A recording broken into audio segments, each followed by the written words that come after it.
하나님 말씀의 신약 성경 마가복음 5장 1절에서 20절입니다.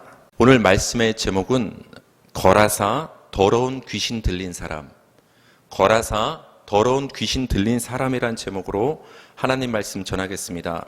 1절에서 2절입니다.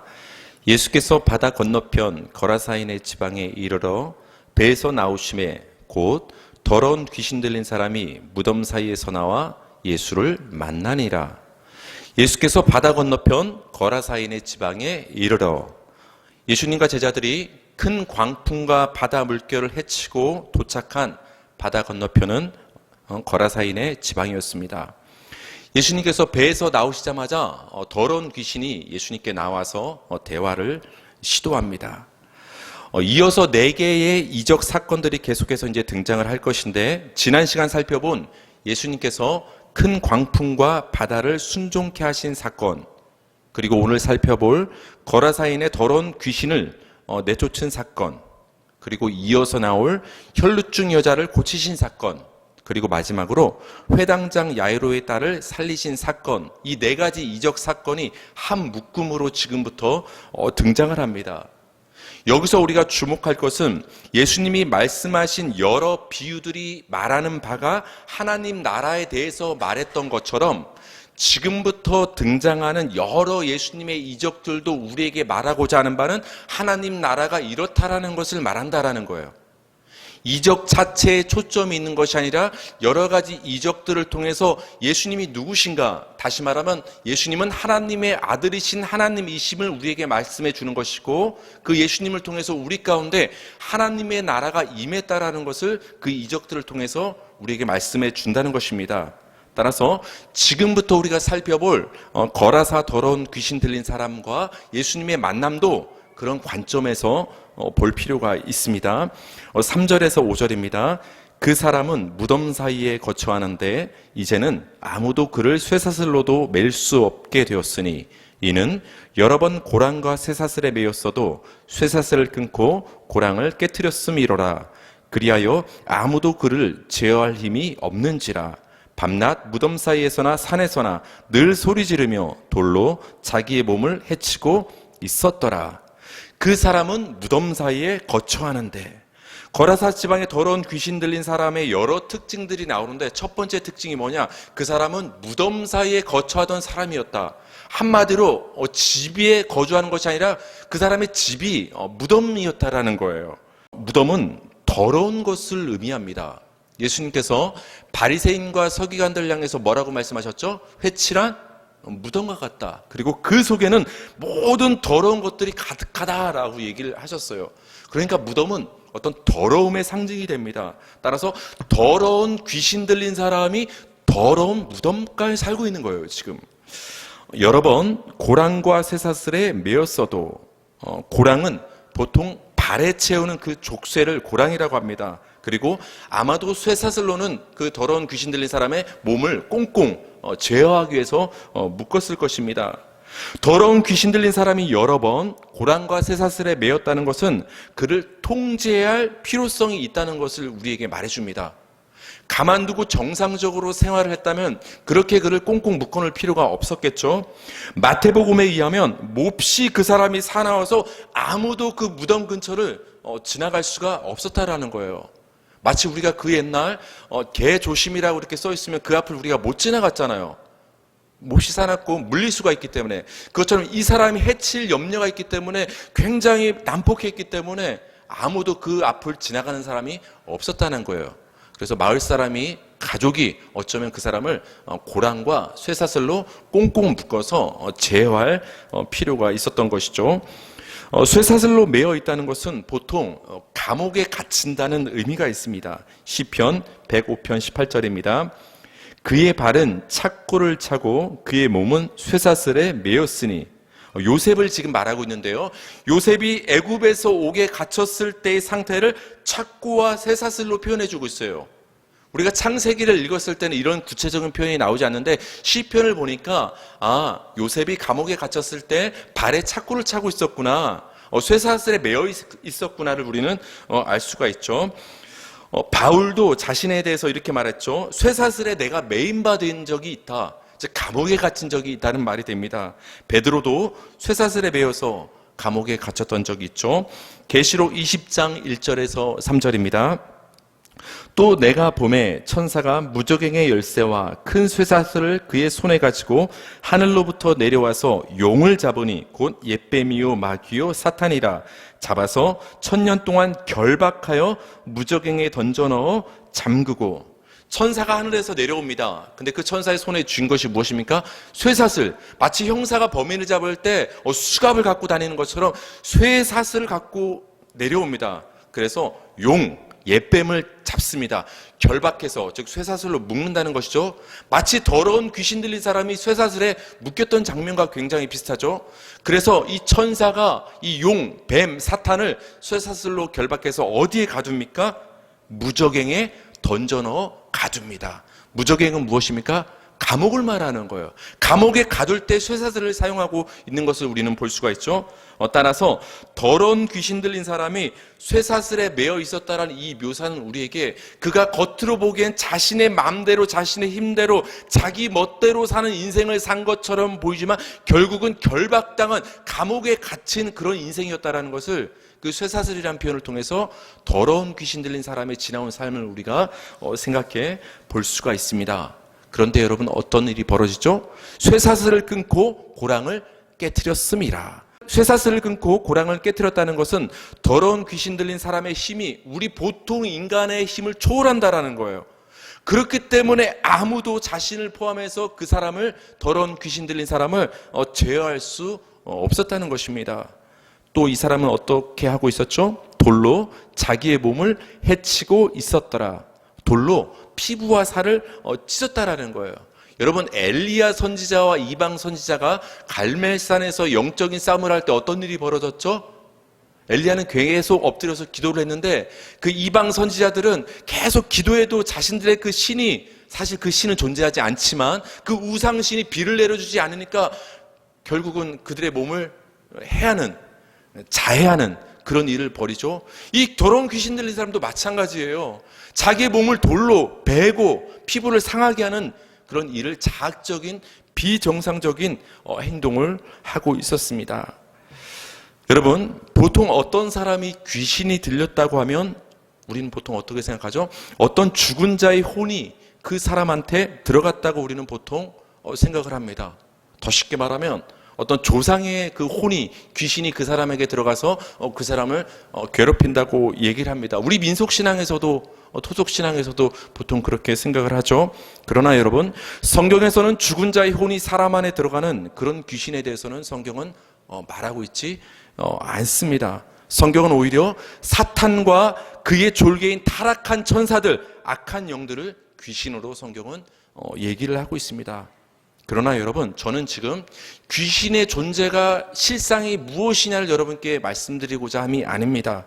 지금 중요한 것은 여러분 무엇이냐? 귀신 들린 사람과 그 사건이 우리에게 말하고자 하는 그 의미가 무엇인가를 아는 것이 중요하다는 것입니다. 여러분, 오늘 사건을 보면 집에 거해야 할 사람이 무덤 사이에 거하는 것을 우리는 볼 수가 있습니다. 옷을 입어야 할 사람이 지금 옷을 입지 않고 벌거벗은 채 지금 다니고 있습니다. 자기 몸을 지켜야 할 사람이 지금 자기 몸을 스스로 해치고 있습니다. 이 모든 비정상적인 행동들이 그 사람이 귀신 들렸다라는 것을 우리에게 말을 해주고 있습니다. 이렇게 여러분, 더러운 귀신 들린 사람이 비정상적인 행동을 보이는 삶을 살았다는 것은 그가 스스로의 힘으로도 다른 사람의 도움으로도 제어할 수 없는, 억제할 수 없는 그런 삶을 살았다는 것을 우리에게 말해줍니다. 에베소서 2장 2절을 한번 보실까요? 다 같이 읽겠습니다. 시작. 그때 너희는 그 가운데서 행하여 이 세상 풍조를 따르고 공중의 권세 잡은 자를 따랐으니 곧 지금 불순종의 아들들 가운데서 역사하는 영이라. 여기 보면 이 세상 풍조를 따르는 삶에 대해서 나옵니다. 여러분, 이 세상 풍조가 무엇입니까? 이 세상 사람들이 좋아하는 그 생활 방식대로 따라 살아가는 것, 이 세상 철학과 사상과 문화에 물들어 살아가는 것, 이거 정상 아닙니까? 이 세상 사람이니까 이 세상 문화에 휩쓸려 살아가는 것은 우리가 봤을 때는 상식이고 굉장히 정상적으로 보입니다. 그러나 여러분, 우리가 보기에 자기 멋대로 살아가고 이 세상 방식대로 정상적으로 살아가는 이 삶의 모습도 알고 보면 그 이면에는 공중의 권세 잡은 자의 역량하에 살아간다라는 거예요. 영적으로 보면 그 사람들 이면에는 공중의 권세 잡은 자 누구죠? 사탄과 마귀가 그들 가운데 역사하고 있다라는 거예요. 귀신 들린 사람이 스스로 다른 사람의 도움으로 제어할 수 없는 비정상적인 삶을 살았던 것처럼 이 세상의 모든 사람은 제어할 수 없는 삶을 지금 살아가고 있는 거예요. 자기 욕망에 이끌려서 그 욕망을 끊지 못하고 그 죄를 끊지 못하고 하나님을 멸시하고 예수 이름을 무시하면서 겉으로 보기엔 자신의 어떤 생각에 맞춰서 자신의 상식에 맞춰서 불신앙 가운데 살아가는 것 같지만 그 이면에는 마치 더러운 귀신 들린 사람이 그 힘에 이끌려서 그 삶을 제어할 수 없게 이끌려 살아갔던 것처럼 이 세상 모든 사람들은 그 사탄의 역사 안에서 살고 있다는 것을 우리는 알 수가 있는 것입니다. 여러분, 귀신 들렸다는 것이 무슨 말입니까? 조상 귀신이 들어와서 그 사람을 괴롭히는 것이 귀신 들렸다는 삶이 아니라는 거예요. 성경이 말하는 귀신 들렸다는 것은 겉으로 봤을 때 자기 멋대로 사는 삶 같지만 실상은 불순종의 아들 가운데서 역사하는 그 사탄의 영향을 받는 삶을 살아가는 것이 바로 귀신 들린 삶이 되는 거예요. 겉으로 봤을 때 인격이 있어 보이고 굉장한 어떤 생각과 상식이 있어 보이는 사람 같지만 그 사람이 하나님을 무시하고 하나님을 믿지 않고 자기의 생각에 이끌려 살아간다면, 제어할 수 없는 그 욕망에 이끌려 살아가는 사람이라면 입에 거품을 물지 않을지라도, 소리를 지르지 않을지라도, 무덤가에 거하지 않을지라도, 겉으로 봤을 때 멀쩡해 보일지라도 그 사람의 인생은 귀신 들린 삶이 되는 거예요. 그것이 바로 성경에서 말하는 귀신 들린 인생이 되는 거예요. 어떻게 보면, 돌이켜보면 우리도 지난날 귀신 들린 삶을 살았다라는 거예요. 우리의 제멋대로 우리의 인생을 살아온 것 같지만 우리의 그 제멋대로 사는 그 인생 이면에 사탄이 역사하고 있었고 귀신들이 역사하고 있었다라는 거예요. 6절에서 8절입니다. 그가 멀리서 예수를 보고 달려와 절하며 큰 소리로 부르짖어 이르되 지극히 높으신 하나님의 아들 예수여, 나와 당신이 무슨 상관이 있나이까? 원하건대 하나님 앞에 맹세하고 나를 괴롭히지 마옵소서 하니, 이는 예수께서 이미 그에게 이르시기를 더러운 귀신아 그 사람에게서 나오라 하셨습니다. 예수를 보고 달려와 절하며. 여러분, 여기 성경 구절을 보면 굉장히 재밌습니다. 보통은 예수님이 더러운 귀신을 만나고 나면 더러운 귀신아 이 사람에게서 나가라 대면을 하고 보통 말씀을 하시는데, 예수님의 배가 거라사인의 지방에 도착을 하자마자 그 사람이 지금 달려와서 예수님께 꿇어 엎드리는 거예요. 그것에 대해서 지금 설명해주고 있는데 왜 이런 일이 벌어졌느냐? 예수님이 이미 더러운 귀신아 이 사람에게서 나가라고 말씀하셨기 때문에 지금 순종하여서 예수님께 와서 꿇어 엎드리고 있다는 거예요. 그러니까 어떻게 보면 예수님은 배를 타고 오는 도중에 그 거라사인의 지방 땅에 도착해서 발을 딛기 전에 이미 그 멀리서 더러운 귀신에게 나갈 것을 명령하신 거예요. 그 명령이 선포되었기 때문에 예수님이 땅에 발을 딛자마자 더러운 귀신이 예수님께 와서 꿇어 엎드려서 지금 얘기를 하고 있는 것입니다. 하나님의 아들 예수요. 더러운 귀신은 예수님을 하나님의 아들로 인식했습니다. 1장에서도 마찬가지였죠. 회당에 있던 더러운 귀신이 예수님을 향해서 이렇게 말했죠. 나는 당신이 누구인 줄 아노니 하나님의 거룩한 자니이다. 여러분, 신앙, 믿느냐 마느냐, 하나님의 자녀냐 아니냐의 여부를 떠나서 귀신들도, 악한 영들도 예수님을 하나님의 아들로 인식한다는 것입니다. 이렇게 귀신의 입을 통해서도 예수님이 하나님의 아들이심을 말하게 한 것을 보면 하나님이 통치하시는 이 세상의 모든 선한 것, 악한 것, 여러분의 인생과 역사의 모든 것을 통해서 드러내고자 하시는 유일한 한 가지는 무엇이냐? 예수의 이름이라는 것을 우리는 알 수 있는 거예요. 귀신의 입을 통해서도 예수님이 하나님의 아들이심을 드러내신다? 하나님은 역사에 우리 인생의 모든 것을 통해서 드러내시기를 원하신 것은 딱 한 가지다. 무엇이냐? 예수의 이름이 선포되기를 하나님은 원하시는 거예요. 여러분, 여러분의 인생을 통해서, 우리 성도의 인생을 통해서 예수의 이름만이 남기를 바랍니다. 귀신이 이렇게 말합니다. 나와 당신이 무슨 상관이 있나이까? 예수님 앞에 엎드린 더러운 귀신이 예수님께 이렇게 말을 했는데 1장에 등장하는 회당의 더러운 귀신도 이렇게 말을 했죠. 우리가 당신과 무슨 상관이 있나이까? 한마디로 당신과, 즉 예수님과 더러운 귀신 사이에는 아무 공통점이 없다라는 거예요. 당연히 공통점이 없죠. 어떻게 하나님과 그 귀신이 공통점이 있겠어요? 하나님과 귀신은 공통점이 없다라는 거예요. 그러니까 나와 당신이 무슨 상관이 있나이까? 이 말은 당신과, 즉 하나님이신 예수님 당신과 나 귀신 사이에는 굉장히 넘을 수 없는 격차가 있습니다. 그러니까 나는 지금 꿇어 엎드립니다. 그러니까 그렇게 높으신 하나님이신 예수님이 당신과 굉장히 차이가 나는, 비교조차 될 수 없는 나를 상관하지 말아 주십시오. 그냥 내버려 두십시오. 이 사람 안에서 그냥 내가 악한 활동을 하게 그냥 좀 내버려 두십시오 라고 지금 얘기를 하고 있는 것입니다. 그러면서 이렇게 말을 합니다. 나를 괴롭히지 마옵소서. 더러운 귀신이 이 말을 한 이유는 예수님이 이미 이 사람한테 나가라고 말씀을 하셨기 때문이죠. 나를 괴롭히지 말라는 이 귀신의 말은 중요한 의미가 있습니다. 계시록 20장 10절 한번 보세요. 또 그들을 미혹하는 마귀가 불과 유황못에 던져지니 거기는 그 짐승과 거짓 선지자도 있어 세세토록 밤낮 괴로움을 받으리라. 불과 유황못에 지금 누가 던져집니까? 마귀와 짐승과 거짓 선지자, 즉 하나님을 본따서 만들었던 이 악한 삼위일체가 영원한 형벌과 심판의 장소인 영원한 감옥인 불과 유황못에 지금 던져집니다. 거기서 지금 여러분 뭘 받습니까? 세세토록 밤낮 괴로움을 받죠. 지금 여러분 예수님을 만난 지금 귀신이 뭐라고 말합니까? 나를 괴롭히지 마소서. 괴롭힌다라는 것은 감옥에 가두는 것과 연결이 됨을 우리는 조금 이제 짐작을 할 수가 있는 거예요. 마태복음 8장 29절 한번 보세요. 마태복음 8장 29절. 이에 그들이 소리질러 이르되 하나님의 아들이여 우리가 당신과 무슨 상관이 있나이까? 때가 이르기 전에 우리를 괴롭게 하려고 여기 오셨나이까? 하더니, 같은 사건을 다룬 마태복음에서는 그 더러운 귀신이 이렇게 말합니다. 때가 이르기 전에 우리를 괴롭게 하려고 오셨습니까? 때가 이르기 전에. 그 때가 언제입니까? 하나님의 심판의 때. 다시 말하면 이 악한 영들과 사탄과 귀신을 영원한 불못 지옥 감옥에 가두는 그때.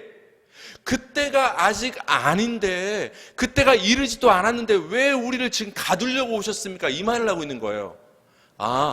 그러니까 오늘 거라사 더러운 귀신이 예수님께 와서 꿇어 엎드려서 나를 괴롭히지 마십시오, 우리를 괴롭히지 마십시오, 이 말은 우리를 감옥에 가두지 마십시오, 이 말이 되는 거예요. 그래서 같은 사건을 다룬 누가복음에서는 이것을 우리에게 명확히 얘기를 해줍니다. 누가복음 8장 31절 다 같이 읽겠습니다. 시작. 무적행으로 들어가라 하지 마시기를 간구하더니. 여긴 얘기해 주죠. 왜 귀신이 벌벌 떨었냐? 왜 예수님에게 우리를 괴롭히지 말라고 얘기를 했냐? 이유를 보니까 무적행으로 들어가라 하실까 봐 이렇게 말을 했다는 것을 우리는 알 수가 있습니다. 9절입니다. 이에 물으시되 네 이름이 무엇이냐? 이르되 내 이름은 군대니 우리가 많음이니이다. 여러분, 우리가 보통 귀신 축사를 하게 되면 이름을 묻는 경우를 굉장히 많이 봤을 거예요. 예수님께서 이 더러운 귀신에게 이름을 묻자 이름을 말합니다. 내 이름은 군대니. 이름이 좀 특이하지 않습니까? 여기서 군대라는 말로 번역된 말은 헬라어로 레기온이라는 단어인데, 그 당시 군대 병력 약 6,000명에 해당하는 그 군대의 규모가 레기온이에요. 그러니까 지금 귀신이 예수님께 이렇게 말하는 거예요. 나는 군대입니다. 6,000명 정도 되는 군대입니다. 쉽게 말하면 이 사람에게 지금 귀신이 몇 마리 들어가 있는 거예요? 6,000마리가 들어가 있는 거예요. 귀신이 한 마리만 들어가도 그 사람을 굉장히 괴롭히고 힘들었을 텐데 6,000마리의 귀신이 들어가서 그 사람에게 역사하고 있으니까 그 힘이 얼마나 세겠어요. 6,000마리의 귀신이 그 사람을 꽉 붙잡고 역사하고 있으니까, 그러니까 아무도 그 사람을 제어할 수 없었던 거예요. 스스로도 멈출 수 없었던 거예요. 이렇게 살고 싶지 않은데 스스로도 그렇게 살 수밖에 없었던 거예요. 여러분, 우리가 지난날 어떤 죄를 끊고 싶을 때 멈추지 않는 우리의 모습을 스스로 깨달은 적 없습니까? 전 굉장히 많아요. 멈추고 싶은데 멈춰지지 않는 거예요. 이 죄를 제발 끊고 싶은데 끊어지지 않는 나의 모습, 계속 이끌려가는 나의 모습, 스스로 나를 제어할 수 없는 모습에 굉장히 낙심한 적이 너무나 많습니다. 이 사람도 마찬가지였을 거예요. 이렇게 살고 싶었을까요? 정신이 멀쩡하게 돌아왔을 때는 옷을 다시 챙겨 입었을 거예요. 그러나 다시 6,000마리나 되는 그 군대 귀신에 의해서 다시 그 이끌리는 비참한 삶을 살게 되었다는 거예요. 그만큼 힘이 세니까 고랑도 끊었던 것이 깨트렸던 것이고 쇠사슬도 끊을 수밖에 없었던 그 힘이 어디서 나오느냐? 바로 군대 귀신이었기 때문에 6,000마리의 귀신이 그 사람을 잡고 있었기 때문입니다. 10절에서 13절입니다. 자기를 그 지방에서 내보내지 마시기를 간구하더니 마침 거기 돼지의 큰 떼가 산 곁에서 먹고 있는지라. 이에 간구하여 이르되 우리를 돼지에게로 보내어 들어가게 하소서 하니 허락하신대 더러운 귀신들이 나와서 돼지에게로 들어가매 거의 2,000마리 되는 떼가 바다를 향하여 비탈로 내리다라 바다에서 몰사하거늘. 우리를 돼지에게로 들어가게 하소서. 귀신들이 정체를 드러내고 난 다음에 예수님께 부탁하고 간구합니다. 우리를 이 지역 거라사 지방에서 떠나가게 하지 마십시오. 이 사람에게서는 나가겠지만 여기에 좀 머무르게 하십시오. 부탁을 합니다. 근데 때마침 돼지떼가 약 2,000마리 되는 돼지떼가 있었습니다. 그래서 그 돼지떼에게 들어가게 달라고 허락해달라고 예수님께 부탁을 합니다. 그래서 예수님께서 허락하시고 그 2,000마리 돼지떼에게로 그 6,000마리의 귀신이, 군대 귀신이 들어가게 됩니다. 여기 보면 여러분 돼지가 등장을 하죠. 오늘날이야 우리가 돼지고기를 굉장히 맛있게 먹지만 당시 유대인들에게 있어서 율법상 고기를 먹는 것은 금지되어 있었어요. 금지되었으니까 당연히 사육하는 것도 금지가 되겠죠. 근데 지금 여기는 돼지떼를 지금 사육하고 있었단 말이에요. 왜 사육할 수 있었냐면 여기는 데가볼리 지역, 거라사 지역, 즉 이방 지역이기 때문에 지금 돼지떼가 사육되고 있었음을 우리는 알 수 있어요. 여러분 잘 보세요. 더러운 귀신 들린 사람이 등장을 하죠. 이 사람이 어디 살았죠? 더러운 무덤가에 살았죠. 그런데 그 주변에 지금 뭐가 등장합니까? 더러운 돼지떼가 등장을 합니다. 그 사람의 그 존재와 주변의 모든 상황이 지금 일치가 되고 있음을 이 돼지떼를 통해서 우리는 볼 수가 있습니다. 드디어 그 사람에게서 나온 6,000마리의 그 더러운 귀신들이 돼지떼에게 들어갑니다. 여러분 어떻게 됩니까? 갑자기 그 돼지떼가 막 달려가기 시작합니다. 한 마리도 빠짐없이 2,000마리가 갑자기 돌진을 하는데 어디로 돌진을 하냐? 그 비탈길, 내리막길로 돌진해서 그 낭떠러지 끝에 있는 바다에 다 떨어져서 익사를 해서 다 죽음을 당하게 됩니다.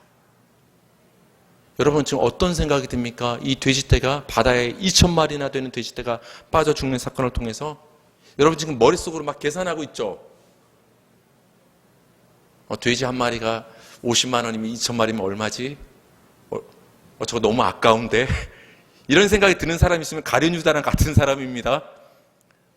막 계산적인 사람. 막 계산하잖아요. 그 어떤 향유를 깨트렸을 때 이 아까운 거 이거 팔아서 가난한 사람 도왔으면 좋았을 텐데 막 계산하는 사람 있잖아요. 2,000마리의 돼지떼가 그냥 바다에 빠져 다 죽으니까 아깝다는 생각이 우리는 보통 들 수 있어요. 2,000마리의 돼지떼가 바다에 빠져 몰사한 사건에서 단골로 등장하는 질문이 있습니다. 왜 예수님은 더러운 귀신들이 돼지에게 들어가는 것을 허락하셔서 2,000마리 돼지떼를 죽게 내버려 두셨을까? 결국 돼지떼를 치는 자들에게 손해를 끼친 것이 아닌가라는 인간적인 질문이 보통은 떠오릅니다. 여러분, 이에 대한 보통 일반적인 대답은 이렇습니다. 2,000마리의 돼지보다 한 영혼의 값어치가 더 있는 것 아니냐? 그렇죠. 보통은 우린 그런 말을 많이 들었어요. 2,000마리의 돼지도 굉장히 값비싸고 소중한 건 맞지만 그것보다 이 귀신에 사로잡혀 살았던 이 한 영혼의 값어치가 크기 때문에 2,000마리 돼지가 죽어도 상관이 없지 않느냐라고 보통은 답변을 한다는 것입니다. 그러나 여러분, 이 사건이 말하고자 하는 바는 따로 있습니다. 우리가 주목할 단어가 있어요. 돼지떼가 막 달려가서 그 결국은 어땠죠, 여러분? 바다에 빠져서 허우적거렸나요? 아니면 다 몰사했나요? 몰사했다는 것에 우리는 주목해야 돼요. 더러운 6,000마리의 군대 귀신이 돼지떼에 들어가자 그 돼지떼의 종말과 결국은 어땠다라는 거예요? 죽음, 몰사였다라는 거예요. 그렇다면 그 더러운 그 귀신의 그 6,000마리의 떼가 그 돼지떼에 들어가지 않고 그 사람에게 계속 머물러 있었다라면 그 사람의 결국은 무엇이었다라는 거예요? 죽음이었다라는 거예요. 2,000마리의 돼지떼를 한꺼번에 몰고 가서 다 몰사시킬 정도로 이 귀신의 죽음의 세력의 힘은 굉장했다라는 거예요. 이 악한 더러운 귀신들이 이 사람을 끝까지 사로잡고 있었다면 이 사람의 인생의 최후는 결국은 죽음이었다라는 거예요. 여러분, 귀신은 왜 들어갑니까? 죽이려고 들어가는 거예요. 그 사람을 멸망시키려고 귀신을 들어가는 거예요. 예수님이 그 사람에게서 귀신을 내쫓아주지 않았다라면 그 사람의 인생의 결국은 돼지떼의 모습과 같다라는 거예요. 돼지떼의 모습을 보고서 깨닫는 거예요. 나에게서 저 귀신이 쫓아나가지 않았다면, 내 안에 계속 저 귀신이 머물러 있었다면 나의 결국은 저 돼지떼의 죽음과 같았겠구나. 돼지떼의 사건을 통해서 깨닫게 되는 것입니다. 14절에서 17절입니다. 치던 자들이 도망하여 읍내와 여러 마을에 말하니 사람들이 어떻게 되었는지를 보러 와서 예수께 이르러 그 귀신 들렸던 자 곧 군대 귀신 집혔던 자가 옷을 입고 정신이 온전하여 앉은 것을 보고 두려워하더라. 이에 귀신 들렸던 자가 당한 것과 돼지의 일을 본 자들이 그들에게 알림해 그들이 예수께 그 지방에서 떠나시기를 간구하더라. 군대 귀신 집혔던 자가 지금 어떻게 됐습니까? 귀신이 다 나가고 나니까 정신이 온전해졌다라고 지금 고백을 하고 있습니다. 이걸 목격한 돼지떼를 치던 사람들이 깜짝 놀라서 마을로 달려갑니다. 사마리아 여인이 마을에 달려갔던 것처럼. 그래서 마을 사람들에게 지금 있었던 일 빨리 와봐라. 우리가 알고 있는 저 귀신 들렸던 자가 지금 옷도 입고 있고 정신이 온전하게 돌아와 있다. 또 하나 일이 벌어졌는데 돼지떼가 2,000마리나 되는 돼지떼가 지금 바다에 빠져서 몰사하는 큰일이 벌어졌다. 빨리 와봐라. 치던 사람들의 말을 들은 그 마을 사람들이 지금 급하게 현장으로 달려왔습니다. 깜짝 놀랐겠죠? 돼지떼가 몰사한 것을 보고서도 깜짝 놀랐을 것이고, 귀신 들렸던 사람, 아무도 자신들의 힘으로도 제어할 수 없었던 귀신 들렸던 사람이 멀쩡한 모습으로 있는 것을 보고 깜짝 놀랐을 거예요. 18절에서 20절입니다. 18절에서 20절. 예수께서 배에 오르실 때 귀신 들렸던 사람이 함께 있기를 간구하였으나 허락하지 아니하시고 그에게 이르시되 집으로 돌아가 주께서 내게 어떻게 큰 일을 행하사 너를 불쌍히 여기신 것을 네 가족에게 알리라 하시니 그가 가서 예수께서 자기에게 어떻게 큰 일 행하셨는지를 데가볼리에 전파하니 모든 사람이 놀랍게 여기더라. 데가볼리에 전파하니, 귀신 들렸던 사람이 귀신이 나가고 나서 정신이 온전했죠. 그래서 예수님께 부탁을 합니다. 저 이제 예수님을 따라가겠습니다. 예수님과 함께 있기를 원합니다. 함께 배 타고 건너편으로 가길 원합니다. 근데 예수님께서 어떤 이유에선지 그 부탁을 거절하십니다. 너는 나와 함께 있을 것이 아니라 너희 집으로 가서, 너희 고향 마을로 가서 너에게 지금 하나님께서, 주께서 내가 어떤 큰 일을 행했는가를, 하나님이 내가 너를 어떻게 긍휼히 여겼는가를 네 가족들한테 있는 그대로 다 전해라 라고 그 사람에게 예수님이 말씀을 하십니다. 그래서 그 사람이 집으로 돌아가서, 마을로 돌아가서 자신이 겪은 일, 예수님이 자신에게 어떤 큰 일을 행하셨는가, 즉 귀신을 쫓아내주신 그 일과 자기를 어떻게 예수님이 불쌍히 여기시고 긍휼히 여기시고 은혜를 베푸셨는가, 자기가 받은 그 은혜를 가족들에게, 마을 사람들에게 데가볼리에 가서 전파를 하게 됩니다. 여기서 데가볼리라는 명칭이 나오는데, 데가볼리란 말은 데카란 말과 폴리스란 말의 합성어인데 데카는 열이란 말이에요. 폴리스는 도시란 말이에요. 그래서 10개의 도시가 연합으로 함께 뭉쳐져 있는 그 지역, 10개의 도시가 그 지역을 묶어서 데가볼리라고 하는 거예요. 그 지역을 다 돌아다니면서 자신이 받은 그 은혜를 이 사람이 전파하고 다녔다는 것입니다. 귀신 들렸던 사람이 데가볼리에 전파했다는 말에서 이 전파했다는 말이 바로 복음을 선포했다고 할 때 그 선포했다는 말과 같은 말이에요. 이 사건을 통해서 우리는 복음 선포가 무엇인지 알 수가 있어요. 예수님이 이렇게 말씀하시죠. 주께서 네게 어떻게 큰 일을 행하사 너를 불쌍히 여기신 것을 알리라. 여러분, 전도가 무엇입니까? 우리가 무엇을 많이 알아야 성경적인 것을 전하는 것이 전도가 아니에요. 하나님이 여러분 한 분 한 분, 여러분 본인에게 행하신 그 일을 전하면 되는 거예요. 여러분이 경험하신 은혜를 전하면 되는 거예요. 좀 서툴더라도 하나님이 여러분의 죄를 사하시고 하나님이 여러분을 불쌍히 여기시고 하나님이 여러분을 긍휼히 여기신 여러분이 그 받은 바 그 은혜를 세상에 나가서 전하면 그것이 복음 선포가 되는 것입니다. 마지막으로 우리가 살펴볼 것은 이 사건에 대한 반응이 두 가지로 나뉘었다는 것입니다. 마가복음 5장 17, 18절은 함께 읽어볼까요? 다 같이 읽겠습니다. 시작.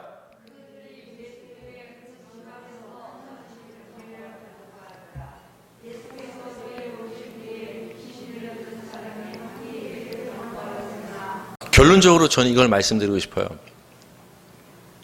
그들이 예수께 그 지방에서 떠나시기를 간구하더라. 이 그들은 누구냐면은 이 벌어진 일에 대한 소문을 듣고 마을에서 달려온 사람들이에요. 근데 그 사람들이 예수님한테 우리 지역에서 떠나가 달라고 지금 얘기를 합니다. 어떻게 보면 은혜를 받은 자로서 예수님이 우리 마을에 더 머물러 주셔서 은혜를 베풀어 주시고 이적을 행해 주시고 말씀을 전해 주실 것을 부탁할 법도 한데 예수님을 당장 지금 우리 마을에서 떠나가 달라고 얘기를 합니다. 그런데 반대로 18절을 보니까 예수께서 배에 오르실 때 귀신 들렸던 사람은 함께 있기를 간구했다라는 거예요. 같은 사건이 벌어졌지만 같은 사건을 바라봤을 때 사람들의 반응이 나뉘는 거예요. 예수님을 떠나가기를 바랬던 사람들이 있는 반면에 예수님이 함께 있기를 바랬던 사람들도 있다라는 거예요. 여러분, 왜 이렇게 나뉘었을까요? 먼저 마을 사람들을 한번 그 마음을 한번 심리를 한번 우리가 생각해 볼까요? 마을 사람들이 이런 생각이 들었을 거예요. 저 2,000마리의 돼지떼가 몰수한 걸 봤어요, 안 봤어요? 그걸 봤으니까 어떤 생각이 드는 거예요? 와, 이 예수가 우리 마을에 며칠 더 머물렀다가는 우리가 치고 있는 다른 어떤 가축들도 저런 일을 당할 수가 있겠구나. 큰 손해를 볼 수도 있겠구나. 그러니까 우리가 큰 손해를 보기 전에 빨리 이 예수를 우리 마을에서 떠나게 해야 되겠다. 그래서 그 사람들이 예수님을 자신들의 마을에서 빨리 떠나갈 것을 부탁을 합니다. 여러분, 오늘날도 마찬가지 아닙니까? 예수 믿으면 세상에서 형통할 줄 알았는데, 예수 믿으면 하나도 아프지 않고 건강할 줄만 알았는데, 예수 믿으면 자식 문제가 어떤 속성능 문제가 없을 줄 알았는데, 예수 믿으면 모든 지금 내가 당면한 문제가 속히 해결될 줄 알았는데, 예수 믿는다고 해서 특별히 나은 것도 없어 보이고, 오히려 오늘날 예수를 믿는다고 해서 세상의 손가락질을 받는 이 세상이 되었으니 예수를 믿는 것이 손해인 것처럼 여겨지는 이 세상을 우리는 지금 살고 있습니다. 그래서 사람들이 예수님을 떠나가는 거예요. 반대로 생각을 하면 그래서 예수님께 오는 것이 아니에요. 아, 예수 믿어봤자 별로 나에게 득되는 것이 없는데, 아니 오히려 예수 믿으며 손가락질을 받고 오히려 눈치를 봐야 되고 오히려 때로는 피해보는 일도 발생을 하는데 굳이 내가 예수를 믿을 필요가 있어? 사람들이 예수님을 떠나갑니다. 예수님께 오는 것을 꺼려합니다. 그 당시 2,000마리 돼지떼의 제사상의 손해를 본 그 마을 사람들이 예수님을 빨리 떠나가라고 말했던 것처럼 사람들은 자기 유익에 따라 예수님을 믿는 것 같으나 예수님을 떠나게 됨을 우리 말씀을 통해서 볼 수가 있습니다. 그런데 여러분, 더러운 귀신 들렸던 사람의 반응은 어땠습니까? 예수님과 함께 있기를 원합니다. 예수님과 함께 있게 해주세요. 예수님에 대한 그 사모함이 있었다는 거예요. 왜? 예수님의 은혜로 내가 온전함을 입었기 때문에, 예수님이 나를 불쌍히 여기시는 것을 몸소 경험했기 때문에, 그 은혜를 받았기 때문에 예수님과 함께 있기를 바랬던 것입니다. 은혜를 받은 자는 예수님과 함께 있기를 원하는 거예요. 그 은혜를 모르기 때문에 예수님을 멀리하게 되는 것입니다. 지난날 더러운 귀신 들렸던 삶을 살았던 우리, 스스로 제어할 수 없는 죄악된 삶을 살았던 우리, 그랬던 우리가 예수님의 은혜로 온전케 되었음을 믿으시기 바랍니다. 더러운 귀신 들렸던 사람이 예수님과 함께 있기를 간구했던 것처럼 예수님에 대한 사모함이 저와 여러분에게 있기를 바랍니다. 더러운 귀신 들렸던 사람이 예수님이 자신에게 행하신 그 큰 일을 나가서 알리고 선포했던 것처럼 예수님이 여러분에게 행하신 구원의 큰 일을 선포하고 전하는 저와 여러분 되기를 주님의 이름으로 축원합니다.